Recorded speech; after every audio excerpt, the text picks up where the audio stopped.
حضرت مولانا طارق جمیل صاحب ہم ان کی خاک کے برابر بھی نہیں ہیں. ان سے اللہ نے جو ہدایت کا کام لیا اس کا 10واں حصہ بھی ہم نہیں کر سکے. بہت بڑے بزرگ ہیں لیکن کوئی کتنا بھی بڑا عالم ہو اس سے مسٹیک ہو سکتی ہے. حضرت سے یہ غلطی ہوئی ہے. مولانا طارق جمیل صاحب پہ مجھے بہت ترس آتا ہے کیونکہ میں ان کے مجاہدے جانتا ہوں، کیسے زندگی میں دولت کو لات ماری ہے انہوں نے، کیسے مجاہدوں میں ٹائم گزارا، پوری زندگی تبلیغ میں چل چل کے پہیا بن گئے. آج ہر دوسرا آدمی یہ لینڈ کروزر میں گھومتے ہیں، یہ بھائی وہ کروڑ پتی خاندان میں پیدا ہوئے ہیں، پھر بھی انہوں نے دولت کمائی نہیں، جو کچھ ملا باپ کی وراثت ہے. تو اس پہ کیوں تنگ کر رہے ہو کسی کو؟ آخری عمر میں، بڑھاپے میں ان کا احترام کرو. کوئی علمی کسی پہ کوئی اعتراض ہے تو وہ شائستہ انداز میں بیان کر دو. کیسی انگلیاں اٹھا رہے ہیں دربار میں جانے والے، کبھی 1 روپے کے لیے کسی سرکاری دربار میں نہیں گئے ہیں، وہ 1 روپے لینے کے لیے بھی نہ کسی سے ملے ہیں. جب ملے ان کو تبلیغ کرنے کے لیے ملے. وہ مبلغ ہیں، داعی ہیں. اور یہ جتنے لوگ اعتراض کر رہے ہوتے ہیں نا، خود ان کا ذرا سا بھی کام ہونا تو پھر دیکھو یہ کیسے درباری بنتے ہیں. یہ تو جس کو باپ سے دولت ملی ہے اس کو بھی چین سے نہیں جینے دیتے. باقی کوئی اعتراض ہے کرو. ہاں کچھ یہ ضرور ہے کہ ایسے مشہور لوگوں کو بعض دفعہ کچھ دائیں بائیں لوگ کیش کرا رہے ہوتے ہیں. دائیں بائیں کچھ لوگ ایسے ہوتے ہیں جو ان کے نام کو استعمال کر رہے ہوتے ہیں. وہ ٹھیک کا مطلب یہ نہیں کہ ان کے دائیں بائیں کوئی بھی ہوگا وہ بھی 100% ٹھیک ہی ہوگا. بہت ہم نے بھی اپنے ساتھ دیکھا ہے. ہم تو اتنے بڑے آدمی ہیں نہیں، لیکن ہمارے نام کے منجن لوگ بیچ رہے ہوتے ہیں. ہمارے نام پہ کیا کیا 2 نمبریاں ہو رہی ہوتی ہیں. لیکن مولانا کو ہم ذاتی طور پہ جانتے ہیں، سخاوت کا دریا ہے، غریبوں کے لیے، مساکین کے لیے. اخلاق ان کے دیکھو یار، اتنا حوصلہ، اتنی برداشت میرے اندر تو نہیں ہے، صحیح بتا دو. عبادت گزار ہیں، تہجد گزار ہیں تو، لیکن طنز دیکھو، طنز دیکھو. ہر دوسرا آدمی مالداروں سے ملتے ہیں، غریبوں سے نہیں ملتے. تم نے ملتے ہوئے دیکھا ہے ان کو غریبوں سے ملتے ہیں کہ نہیں ملتے؟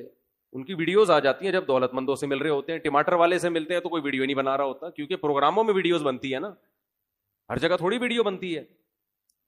ہیجڑوں پہ محنت کریں تو یہ ان کا حوصلہ ہے. کہتے ہیں دیکھو ہیجڑوں کے پیچھے پڑے ہوئے ہیں. یار تم جاؤ 2-4 منٹ کسی ہیجڑے کے ساتھ بیٹھ کے تبلیغ کرو، اس کو تمہیں اندازہ ہو جائے گا.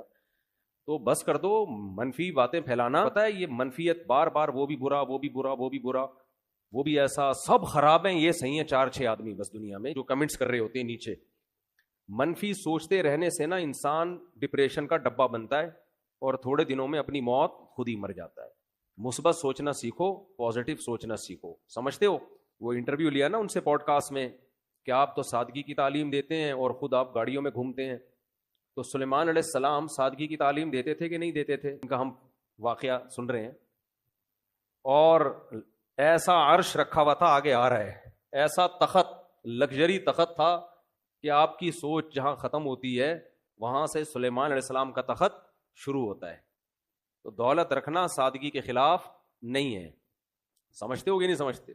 ایک صاحب کہنے لگے MTJ کی پروڈکٹ کی قیمتیں دیکھو تو ہوش اڑے جاتے ہیں. تو مت خریدو نا، ساتھ والی غریب والی دکان سے بہت زیادہ قیمت پہ بیچ رہے ہیں تو مت خریدو بھائی. اور وہ کون سا دکان پہ بیٹھ کے بیچ رہے ہیں؟ تو نیچے لوگ ان کا بزنس سنبھالا ہوا ہے، نام ان کا استعمال ہو رہا ہے، اور اگر بیچ رہے ہیں ڈبل ٹرپل کر کے بیچ رہے ہیں تو آپ مت خریدو نا. آپ کا دماغ خراب ہے، وہیں سے لوگے آپ. انہوں نے کہا ہے کہ جو میرے MTJ سے جو خوشبو نہیں خریدے وہ دار اسلام سے خارج ہے. مت خریدو یار، آپ بے وقوف ہو. تو پرسنل لائف میں اس طرح سے، جو میں نہیں کہہ رہا وہ فرشتے ہیں ان سے غلطی نہیں ہو سکتی، کوئی علمی لحاظ سے کسی پر کوئی اشکال ہو تو مہذب طریقے سے کیا جا سکتا ہے، وہ ٹھیک ہے. وہ تو اللہ کے پیغمبر کے علاوہ کوئی بھی غلطی سے پاک نہیں ہے. حضرت مولانا طارق جمیل صاحب ہم ان کی خاک کے برابر بھی نہیں ہیں. ان سے اللہ نے جو ہدایت کا کام لیا اس کا 10واں حصہ بھی ہم نہیں کر سکے. بہت بڑے بزرگ ہیں لیکن کوئی کتنا بھی بڑا عالم ہو اس سے مسٹیک ہو سکتی ہے. حضرت سے یہ غلطی ہوئی ہے کہ انہوں نے ایک بھری محفل میں یہ بتایا کہ گاؤں میں ایک عورت کے 10 بچے تھے تو میں نے اس عورت کو مشورہ دیا کہ آپریشن کر لو. چونکہ یہ ایک نجی مجلس میں بات ہوتی تو پھر تو میری کیا اوقات ان کے سامنے کہ میں ان کو غلطی پر تنبیہ کروں، میری تو کوئی اوقات نہیں ہے. لیکن چونکہ ایک بھری محفل میں بات ہوئی ہے اور ان کی ایک بڑی ویلیو ہے، اہمیت ہے، بہت سے لوگ ان کے اس تبصرے سے، بہت سی عورتیں وہ مس گائیڈ ہو سکتی ہیں اور وہ آپریشن کرا سکتی ہیں کہ بچہ آئندہ نہ ہو. تو حضرت سے یہ خطا ہوئی ہے اور ہر آدمی سے ہو سکتی ہے خطا. ہمیں بات وہ لینی ہے جو اللہ اس کے رسول کی ہے. بات آئیے سمجھ میں. 10 بچے بھی ہو جائیں، 20 بھی ہو جائیں، عورت آپریشن. حضرت نے جو یہ ان کو مشورہ دیا نا اس گاؤں کی عورت کو، یہ غلط مشورہ دیا. غلطی ہوتی ہے، مجھ سے بھی ہوتی ہے، میں بڑی بڑی مسٹیک کرتا ہوں اور ہم سے تو زیادہ ہوتی ہے، ان سے کم ہوتی ہے. لیکن یہ بہت بڑی مسٹیک ہوئی ہے حضرت سے، جو کہ ہر ایک سے ہو سکتی ہے، لیکن یہ غلط ہے، حرام ہے۔ 10 کیا 15 بچے بھی ہو جائیں، آپ حمل روکنے کے لیے آپریشن نہیں کر سکتے، نہ مرد نسبندی کر سکتا ہے۔ اس کی دلیل کیا ہے؟ دلیل اس کی یہ ہے کہ اللہ نے انسان کو اس کے جسم میں کانٹ چھانٹ کی اجازت نہیں دی۔ کیوں حرام ہے؟ آپ اپنے آپ کو مار نہیں سکتے۔ آنکھ پھوڑنا جائز ہے اپنی، کیونکہ آنکھ میں دیکھنے کی طاقت ہے، آپ کو یہ اجازت نہیں ہے کہ آپ اپنی آنکھ سے دیکھنے کی طاقت ختم کر دیں۔ کانوں میں اللہ نے سننے کی طاقت رکھی، آپ کان کی خودکشی نہیں کرا سکتے، یعنی جیسے اپنے آپ کو نہیں مار سکتے تو کسی عضو کو بھی نہیں مار سکتے آپ۔ بات آ رہی ہے سمجھ میں؟